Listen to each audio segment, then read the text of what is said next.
अस्सलाम वालेकुम। आज हम लोग अपना चैप्टर 2 स्टार्ट करने वाले हैं, मतलब दूसरा चैप्टर, जो कि पीछे हम लोगों ने पढ़ा था सेल एंड बायोमोलिक्यूल्स। तो अभी ये बायोमोलिक्यूल ही है। कौन सा बायोमोलिक्यूल है, मतलब मैक्रोमोलिक्यूल कौन सा है, प्रोटीन, और उसका जो माइक्रोमोलिक्यूल है या मोनोमर है वो है अमाइनो एसिड। तो हम लोग इधर अमाइनो एसिड्स के बारे में भी पढ़ेंगे और प्रोटीन के बारे में भी पढ़ेंगे। तो अमाइनो एसिड्स जो हैं वो मिलके प्रोटीन को बनाते हैं, तो इसीलिए पहले हम लोग प्रोटीन का थोड़ा सा इंट्रोडक्शन करके फिर हम लोग बेसिक जो है वो अमाइनो एसिड का पढ़ेंगे। ये चैप्टर भी मैं आप लोगों को सत्या से पढ़ाऊँगा, क्योंकि जो आपके लिपिनकॉट है उसमें जो है वो बहुत ही कॉन्जुगेट बना के इसको लिखा हुआ है, बहुत ही मुश्किल तरीके से लिखा हुआ है। और जो कि हमारी सत्या है ये बहुत अच्छी है, और इसमें कुछ चीज़ें उसमें मिसिंग हैं, इसमें वो सारी चीज़ें दी हुई हैं, तो इसीलिए मैं ज़्यादातर इसमें से पढ़ाऊँगा। जो एक्स्ट्रा चीज़ें इसमें ऐड करनी होंगी वो मैं आपको साथ साथ में ऐड करवाता जाऊँगा। तो चले हम लोग अपना चैप्टर स्टार्ट करते हैं। उसके बाद सबसे पहले हमारे पास आता है प्रोटीन। प्रोटीन का यहाँ पर जो है वो इंट्रोडक्शन दिया हुआ है।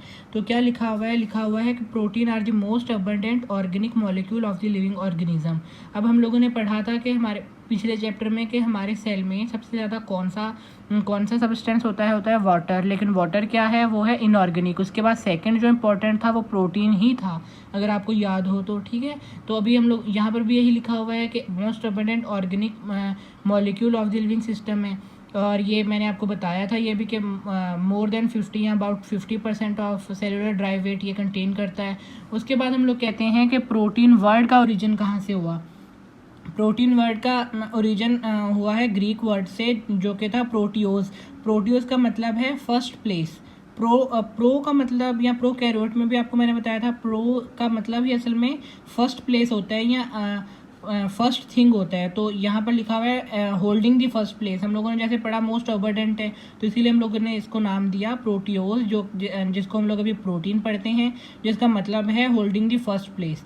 उसके बाद दिया किसने था ये नेम, ये दिया था बेर्जीलियस ने, जो कि स्वीडिश केमिस्ट था। उसके बाद हम लोग कहते हैं कि बाकी आपको इतना ज़रूरी नहीं है, या जो डच केमिस्ट है या मर्डलर, इसका ज़रूरी नहीं है। उसके बाद हम लोग आते हैं नीचे द प्रोटियोमिक्स। अभी ये द टर्म प्रोटोमिक्स क्या है, ये है entire Galaxy of the protein, जिसमें हम लोग इसकी जेनेटिक्स, ये बनती कैसे है, फॉर्मेशन, इसकी डिजीज़, इसके फंक्शन, इसके स्ट्रक्चर, और भी इसके जो सारे एस्पेक्ट्स हैं वो सारे हम लोग जिस फील्ड में पढ़ते हैं उस फील्ड को, उस गैलेक्सी को, गैलेक्सी सबसे दुनिया का बड़ा मतलब यूनिट माना जाता है, तो उसको इसीलिए क्या नाम है, इधर गैलेक्सी ऑफ प्रोटीन का नाम दिया गया है। तो प्रोटियोमिक्स जो है वो मेनली इंटायर स्टडी है किसकी, प्रोटीन्स की, जिसमें उसकी पैथोलॉजी और सारे एस्पेक्ट्स आ जाते हैं। उसके बाद हम लोग जो है थरली, मतलब जो है इसके फंक्शंस पढ़ेंगे। अब इसके फंक्शंस क्या हैं, एक तो ये फंक्शन, अच्छा, दो किस्म की प्रोटीन हमारी बॉडी में पाई जाती है। पहले तो मैं आपको ये बता देता हूँ, दो किस्म की पाई जाती है, एक होती है स्ट्रक्चरल प्रोटीन, एक होती है फंक्शनल प्रोटीन। स्ट्रक्चरल प्रोटीन क्या है, नाम से ही जाहिर है भाई, हमारे स्ट्रक्चर्स बनाएगी। लाइक जो हमारे हेयर्स हैं, हमारे नेल्स हैं, हमारे सेल की मेम्ब्रेन में भी इसका रोल प्ले होता है। हमारे मतलब सेल लेवल से लेके हमारी बॉडी लेवल तक, लाइक हमारे हेयर के सेल आ गए, मतलब सारे सेल्स में इनका बहुत ही खास काम है, जो कि स्ट्रक्चर बनाना है। दूसरा इसका फंक्शनल वाला कौन सा काम है, हम लोगों ने पढ़ा है हेमोग्लोबिन क्या है, प्रोटीन है, वो फंक्शन क्या करती है, ऑक्सीजन को ट्रांसपोर्ट करवाती है। दूसरा इसका फंक्शन है कि ये हम लोगों के सेल मेम्ब्रेन में स्ट्रक्चर तो बनाती है, लेकिन ये वहाँ पर फंक्शन क्या करती है, ये फंक्शन ये करती है कि हमारे ट्रांसपोर्ट करवाती है सब्सटेंस को from out to inward the cell, जो कि हमारे वो कौन सी प्रोटीन सी, इंटीग्रल प्रोटीन जो हमारे मेम्ब्रेन पे पाई जाती हैं, अगर आपको थोड़ा वो सेल मेम्ब्रेन याद हो तो। उसके बाद मतलब ऐसे बहुत ज़्यादा इसके फंक्शन हैं, तो मैं आपको शुरू करता हूँ। फंक्शन ऑफ प्रोटीन क्या है, protein perform a great variety of specialised and essential function of the living cell, जो कि स्टेटिक भी हो सकते हैं, मतलब स्ट्रक्चरल, एंड डायनामिक मतलब मूविंग, मतलब जो आपको ट्रांसपोर्ट करवाने में या इन सब चीज़ों में हेल्प करें। तो सबसे पहले हम लोग स्टैटिक फंक्शंस पढ़ते हैं या स्ट्रक्चरल फंक्शंस पढ़ते हैं इसके। तो वो कौन से हैं, मतलब ये जो है ना ब्रिक या मॉर्टल, इसका मतलब क्या है, बनाने में, किसी भी चीज़ को बनाने में, उसको स्ट्रेंथ देने में जो हमारी हेल्प करती है वो प्रोटीन हेल्प करती है। उसके बाद कौन कौन सी इसमें आ जाती हैं, कोलेजन और इलास्टिन। इसको हम लोग बहुत डिटेल से, इसके 2 चैप्टर हैं कोलेजन और इलास्टिन के, ये हम लोग हम इसको बहुत डिटेल से आगे पढ़ेंगे। तो ये जो है ये स्ट्रक्चरल फंक्शन कोलेजन और इलास्टिन के फॉर्म में करती है। अल्फा केराटिन जो हमारे बहुत ज़्यादा एपिडर्मल टिश्यूज़ में प्रेजेंट होती है, लाइक हमारे हेयर्स में, नेल्स में जो है वो केराटिन ही प्रेजेंट होती है। उसके बाद इसके डायनामिक फंक्शन पढ़ते हैं। डायनामिक फंक्शन क्या है कि ये जो है एज आ प्रोटीन, मतलब ये प्रोटीन जो है as a enzyme, hormone, blood clotting factor, immunoglobulins, membrane receptor, storage protein and ये सारे जो फंक्शन हैं, कॉन्ट्रैक्शन, रेस्पायरेशन में हेल्प करती हैं। सारे फंक्शन जो हैं इसके डायनामिक फंक्शंस हैं और प्रोटीन इसको हेल्प करती है। उसके बाद हम लोग कहते हैं कि इसको हम लोग वर्किंग हॉर्सेस भी कहते हैं, क्योंकि ये जो है डायनामिक मतलब मूविंग, डायनामिक का अगर हम लोग वर्डली मीनिंग में जाएं तो उसका मतलब है मूविंग। तो ये इसीलिए इसको working horses of the cell कहते हैं कि इसके जो ये फंक्शन है डायनामिक, उसका दूसरा नाम वर्किंग हॉर्सेस है। उसके बाद हम लोग कहते हैं कि एसेंशियल कंपोजिशन ऑफ प्रोटीन। हमारी जो प्रोटीन है, जैसे हम लोगों ने सेल के बारे में पढ़ा, हर चीज़ के बारे में पढ़ा कि वो कितना किस चीज़ पे बना हुआ है, तो हम लोग अभी इसमें एटम्स या एलिमेंट्स देखेंगे कि कौन सा एलिमेंट कितनी तादाद में तकरीबन प्रेजेंट होता है। इसमें हम लोग रेंजेस देते हैं, लाइक जो कार्बन है वो 50 to 55%। हम लोगों ने पीछे, अगर आपको याद हो, उस चैप्टर में पढ़ा था कि कार्बन बैकबोन बनाता है और तकरीबन सबसे ज़्यादा जो है वो यही पाया जाता है हमारे ऑर्गेनिक मॉलिक्यूल्स में। तो यहाँ पर देखें 50 to 55% कार्बन है। उसके बाद सेकंड नंबर पर जो है वो हमारे पास हाइड्रोजन है जो 6 to 7। ये आपको मेनली याद करने की ज़रूरत नहीं है सिवाय नाइट्रोजन के, बस आप ऐसे याद कर लें, सबसे ज़्यादा कार्बन होगा, उसके कम हाइड्रोजन, इसकी वैल्यूज़ याद करने की ज़रूरत नहीं है। लेकिन नाइट्रोजन को ज़रूर जहन में रखिएगा कि वो 13 to 19% होता है। और सल्फ़र हम लोगों ने ज़्यादातर जो है इसमें चौन पाया जाता है, कार्बन, हाइड्रोजन, ऑक्सीजन, नाइट्रोजन। लेकिन समटाइम्स इसमें हमेशा सल्फ़र और फॉस्फोरस नहीं पाया जाता, लेकिन समटाइम इसमें सल्फ़र और फॉस्फोरस भी पाया जाता है। उसके बाद हम लोग आते हैं नेक्स्ट पेज पे, जिस पे लिखा हुआ है कि बिसाइड्स दी अबव वो एलिमेंट्स, कुछ और एलिमेंट्स भी होते हैं, लाइक फॉस्फोरस, आयरन, कॉपर और आयोडीन, मैग्नीशियम, जिंक। तो इसमें हम लोग कहते हैं कि मतलब सारे आ सकते हैं, कंडीशनल हैं, लेकिन वो जो पीछे हम लोगों ने चौन पढ़े वो लाजमी आएंगे। उसके बाद हम लोग कहते हैं the content of nitrogen is very essential component of protein. तो मैंने आपको पीछे भी बताया था, याद करना है। एवरेज इसकी याद कर लीजिएगा, 16% पाया जाता है ये प्रोटीन में। उसके बाद हम लोग कहते हैं एस्टिमेशन ऑफ नाइट्रोजन जो है इन दी लेबॉर्ट्री, वो एक प्रोसेस है जिसे हम लोग कहते हैं जल्दहाल मेथड, उसके ज़रिए हम लोग मालूम करते हैं। उसके बाद हम लोग कहते हैं कि प्रोटीन जो है वो अभी यहाँ पर हम लोग तकरीब इसके शॉर्टर यूनिट्स की तरफ जा रहे हैं। यहाँ पर कहा हुआ है protein are polymer of amino acid. ये आपको मैं पीछे बता चुका हूँ कि अमाइनो एसिड मिलके प्रोटीन बनाते हैं, तो इसीलिए यहाँ पर बताया गया है कि प्रोटीन जब उनके हम लोग हाइड्रोलाइसिस करवाते हैं। अब हाइड्रोलाइसिस क्या है?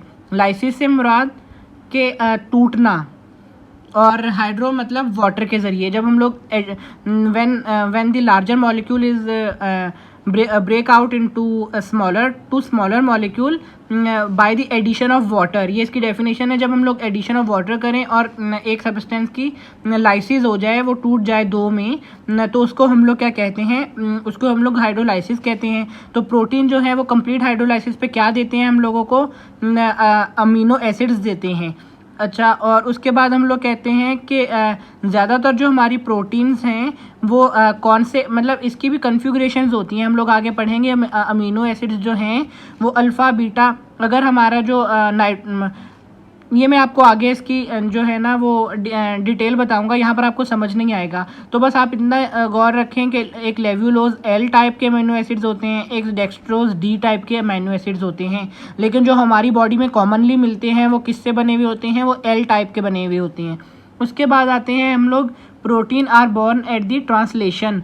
अब हम लोगों ने पढ़ा FSC, अगर आप लोगों को याद हो थोड़ी बहुत, तो प्रोटीन हम लोगों ने पढ़ा था कि प्रोटीन की जो इन्फॉर्मेशन या जेनेटिक इन्फॉर्मेशन आती है वो जो मैसेंजर आरएनए बनता है वो ड्यूरिंग द ट्रांसक्रिप्शन बनता है। ट्रांसक्रिप्शन की डेफिनेशन क्या है? प्रोटीन बनने के मेजरली 2 प्रोसेसेस है ना, एक ट्रांसक्रिप्शन, एक ट्रांसलेशन। ट्रांसक्रिप्शन में क्या होता है कि हमारी हर चीज़ की जो नॉलेज है, ब्रेन है, वो न्यूक्लियस है। तो न्यूक्लियस के अंदर मैसेंजर आरएनए तैयार होता है। किसके अंदर? न्यूक्लियोलस के अंदर।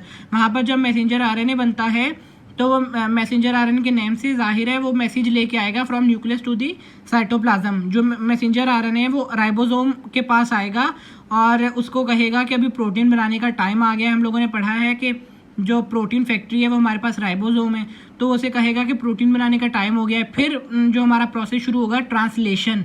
अब फिर ट्रांसक्रिप्शन मतलब formation of messenger RNA in the nucleus, तो वो है ट्रांसक्रिप्शन। फिर प्रोसेस शुरू होगा ट्रांसलेशन, जिसमें हमारा जो है मैसेंजर आरएनए लेके आएगा और हमारे राइबोसोमल आरएनए, राइबोसोम के पास आरएनए होते हैं अपने, उसको एक्टिवेट करेगा। फिर राइबोसोम पर आके एक एंजाइम आरएनए पॉलीमरेज आएगा।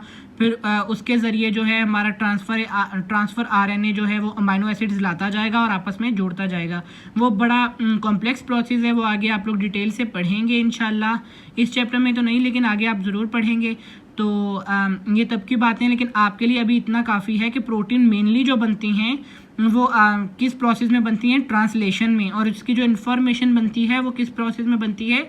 ट्रांसक्रिप्शन में। अच्छा, उसके बाद यहाँ पर यही बताया हुआ है। उसके बाद हम लोग कहते हैं कि अब आ जाते हैं हम लोग अमाइनो एसिड्स पे। स्टैंडर्ड अमाइनो एसिड्स क्या हैं? जो एज मैनी एज मतलब हमारी बॉडी में 300 से ज़्यादा टाइप्स पाई जाती हैं अमाइनो एसिड्स की, लेकिन जो 20 और ओनली 20 जो है ना वो स्टैंडर्ड अमाइनो एसिड्स माने जाते हैं। भाई स्टैंडर्ड क्यों? क्या मतलब? स्टैंडर्ड इसीलिए कि वो सबसे ज़्यादा हमारे स्ट्रक्चर, कोई भी प्रोटीन ले लें या बॉडी की कोई भी प्रोटीन ले लें, उसमें सबसे ज़्यादा रिपीटिंग जो यूनिट्स होंगे, जो रिपीटिंग अमाइनो एसिड्स होंगे वो 20 टाइप्स के होंगे।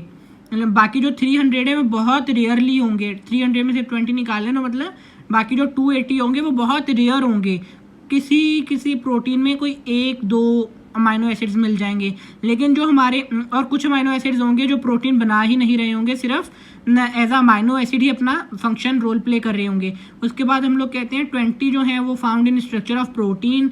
और उसके बाद जो हमारे प्लांट और एनिमल और माइक्रोबियल तीनों में मिल सकते हैं।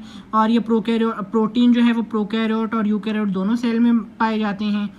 उसके बाद में हम लोग कहते हैं कि इसमें यही बताया हुआ था, process is controlled by DNA से फिर वो बनता है मैसेंजर आरएनए ट्रांसक्रिप्शन प्रोसेस में फिर वो बाहर आता है और ट्रांसलेशन को अमल देता है। उसके बाद हम लोग आते हैं amino acids. Building block of the protein are called amino acids. यहाँ फिर हम लोग कहते हैं कि monomer of amino protein is called amino acids. अभी ये तो हो गई बिल्कुल सिंपल डेफिनेशन। अभी इसकी थोड़ी सी कॉम्प्लेक्स डेफिनेशन क्या होगी? Amino acids are the group of organic compound containing 2 functional group, amino and carboxyl. The amino group कौन सा होता है? NH2, वाइल दी कार्बोऑक्सिल ग्रुप का कौन सा होता है? COOH। अभी आपको थोड़ा सा मुश्किल लग रहा होगा, अभी मैं इसको डिटेल में समझाता हूँ कि यहाँ पर बात क्या की गई है। अमाइनो एसिड्स जो हैं वो 2 फंक्शनल ग्रुप पे बने हुए होते हैं, मतलब उसमें 2 ये चीज़ें, बाकी सारे कार्बन चेन तो वो होगी, उसमें वो हो या ना हो कोई फ़र्क नहीं पड़ता, लेकिन उन अमाइनो एसिड्स के लिए ज़रूरी है कि उसके अंदर ये 2 चीज़ें ज़रूर हों। आप जिसमें ये दोनों चीज़ें देखेंगे आप फ़ौरन उसे कह सकते हैं कि ये अमाइनो एसिड है। कौन से ग्रुप हैं वो? NH2 जिसको हम लोग अमाइनो ग्रुप कहते हैं और वो बेसिक इन नेचर है। दूसरा है कार्बोऑक्सिलिक ग्रुप जो कि एसिडिक इन नेचर है। ये दोनों अगर आपको किसी मॉलिक्यूल में मिल रहे हैं आप फ़ौरन उसे कहेंगे कि ये अमाइनो एसिड है।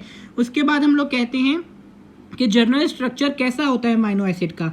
जर्नल स्ट्रक्चर ऐसा होता है कि the amino acid is termed as alpha amino acid. अभी मैं आपको ऊपर वाली बात जो मैं अल्फा का बता रहा था, अल्फा और beta gamma 3 types of amino acid आपको मिल सकते हैं।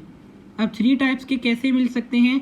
अल्फा हम लोग अमाइनो एसिड उसे कहते हैं जिसमें हमारा जो देखो जिसके साथ ये हमारा अमाइनो ग्रुप है NH2, ये हमारा कार्बोऑक्सिलिक ग्रुप है कार्बोक्सिलिक ग्रुप को हम लोग इतनी अहमियत नहीं देते अमीनो में, हम लोगों ने पीछे भी पढ़ा नाइट्रोजन की बहुत ज़्यादा अहमियत है इसमें।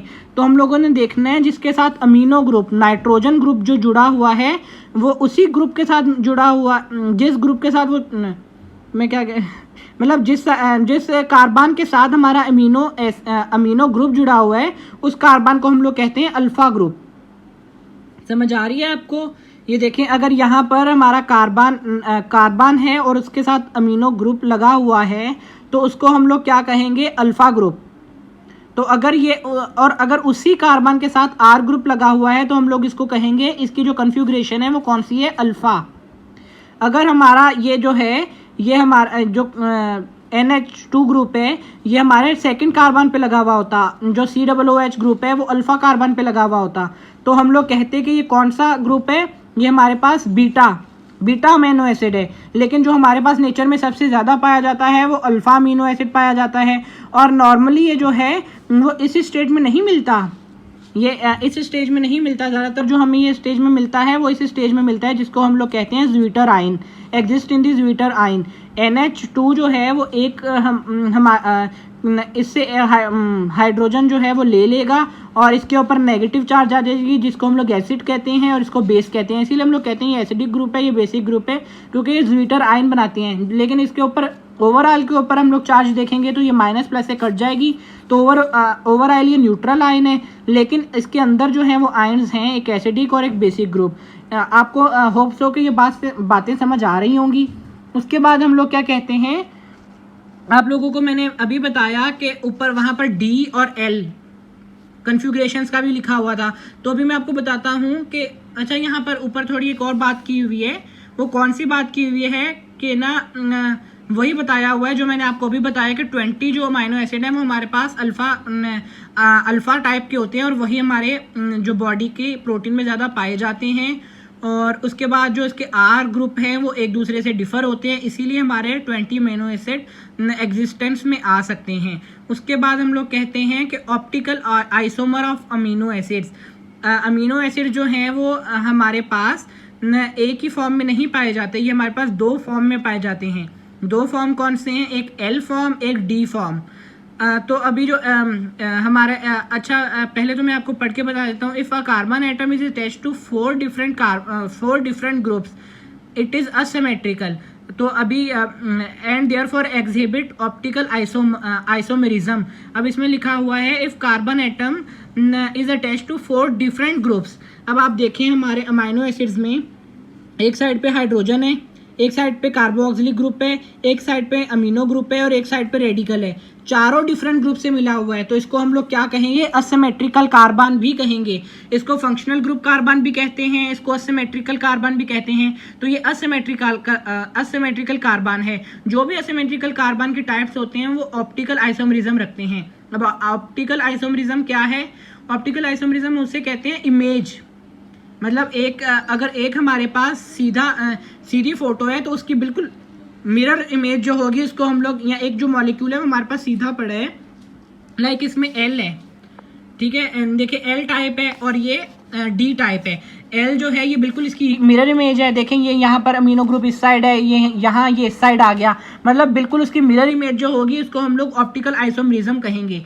तो अभी सारे अमीनो एसिड जो हैं हमारे, मतलब 20 हम लोगों ने पढ़े, तो उनमें से सारे जो हैं वो ऑप्टिकल आइसोमेरिज्म दिखाएंगे एक्सेप्ट किसके? ग्लाइसिन के। अभी ग्लाइसिन क्यों नहीं दिखाता उसका रीज़न भी मैं आपको बताऊंगा, लेकिन हम लोग पहले बाकियों का पढ़ लें। उसके बाद हम लोग कहते हैं, इधर ये बताया हुआ है कि जो हमारा कार्बन वो है हमारा जो बाकी जो 19 हमारे पास अमीनो एसिड्स हैं वो डिफरेंट ग्रुप्स रखते हैं। कौन से? लाइक एक ने अगर रेडिकल है, दूसरा हाइड्रोजन है, तीसरा कार्बोक्सिलिक ग्रुप है और चौथा हमारे पास अमीनो ग्रुप होगा। किसके साथ जुड़े हुए होंगे? अल्फा कार्बन के साथ। लेकिन ना हमारे पास ग्लाइसिन के पास ऐसा नहीं होता। क्यों नहीं होता? क्योंकि उनके पास जो रेडिकल होता है वो किसके बराबर होता है? वो हाइड्रोजन के बराबर होता है। उसके पास चारों जो हैं वो डिफरेंट नहीं होते हमारे पास ग्रुप्स, तो इसीलिए क्योंकि उसके पास 2 हाइड्रोजन होते हैं। 2 हाइड्रोजन होंगे तो चारों अलग अलग ग्रुप्स नहीं होंगे, इसीलिए वो ऑप्टिकल आइसोमेरिज्म भी नहीं दिखाता। उसके बाद ऑप्टिकल आइसोमेरिज्म को हम लोगों ने नाम क्या दिया है? 2 टाइप के आइसोमर हैं, एक L टाइप और D टाइप अमीनो एसिड। जो हमारे पास लिखा कैसे जाएगा, वो कैपिटल एल लिखकर ग्लाइसर अल्डिहाइड, या फिर एल लिख के एल या डी लिख के ग्लाइसर अल्डिहाइड, ऐसे हम लोग इसको शो करते हैं।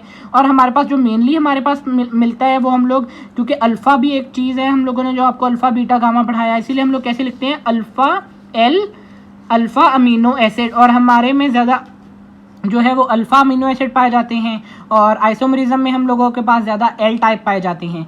तो ये हो गया आप लोगों का इंट्रोडक्शन थोड़ा प्रोटीन और अमीनो एसिड्स के बारे में। उसके बाद हमारे पास आ जाती है क्लासिफिकेशन ऑफ अमीनो एसिड, जो कि मैं आपको नेक्स्ट पार्ट में बताऊंगा। Thank you so much for the patience listening. Okay जी, अल्लाह हाफिज़। If you have any question ask me in the comment section.